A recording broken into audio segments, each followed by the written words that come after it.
दोस्तों, आज हम बात करेंगे एक ऐसे महान भारतीय सम्राट की जिनका नाम इतिहास और पुराणों दोनों में अमर है, सम्राट विक्रमादित्य। सम्राट विक्रमादित्य प्राचीन भारत के उन महान सम्राटों में से एक थे जिनकी कीर्ति और न्यायप्रियता आज भी लोगों के हृदय में बसी हुई है। उन्हें भारतीय संस्कृति और सभ्यता का प्रतीक माना जाता है।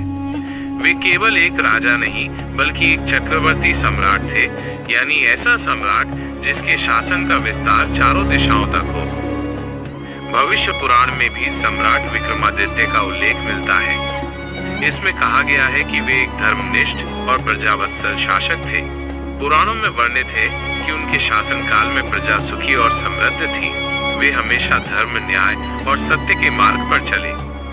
विक्रमादित्य का समय काल लगभग पहली शताब्दी ईसा पूर्व से लेकर पहली शताब्दी ईस्वी तक माना जाता है। इतिहासकारों के अनुसार उनकी राजधानी उज्जैनी, वर्तमान उज्जैन, मध्य प्रदेश थी।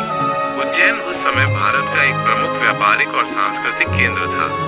विक्रमादित्य के बारे में सबसे प्रसिद्ध कथा है विक्रम संवत की स्थापना। कहते हैं कि सम्राट ने शकों को हराकर उनके अत्याचार से भारत को मुक्त किया और उसी विजय के उपलक्ष्य में उन्होंने विक्रम संवत की शुरुआत की।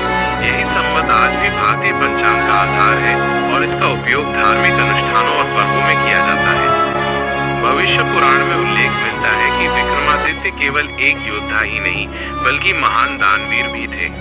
वे विद्वानों, कवियों और संतों के संरक्षक थे। उनके दरबार में नवरत्न नामक 9 महान विद्वान और कलाकार थे, जिनमें कालिदास जैसे महाकवि भी शामिल थे। सम्राट विक्रमादित्य का चरित्र भारत की राजधर्म की परंपरा का आदर्श प्रस्तुत करता है। वे न केवल युद्ध भूमि में विजयी थे बल्कि प्रजाजनों के हृदयों पर भी राज करते थे। उनके शासनकाल में भारत की सांस्कृतिक, धार्मिक और आर्थिक समृद्धि अपने चरम पर थी।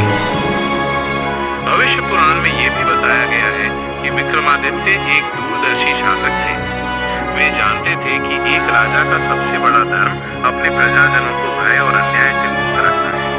उनकी यही विशेषता उन्हें इतिहास में अमर बनाती है। दोस्तों, सम्राट विक्रमादित्य केवल एक भारतीय राजा नहीं थे, वे भारत की उस गौरवशाली परंपरा के प्रतीक थे जो न्याय, धर्म और संस्कृति पर आधारित थी। आज भी जब हम उनके नाम को याद करते हैं तो गर्व की अनुभूति होती है कि भारत भूमि ने ऐसे चक्रवर्ती सम्राट को जन्म दिया।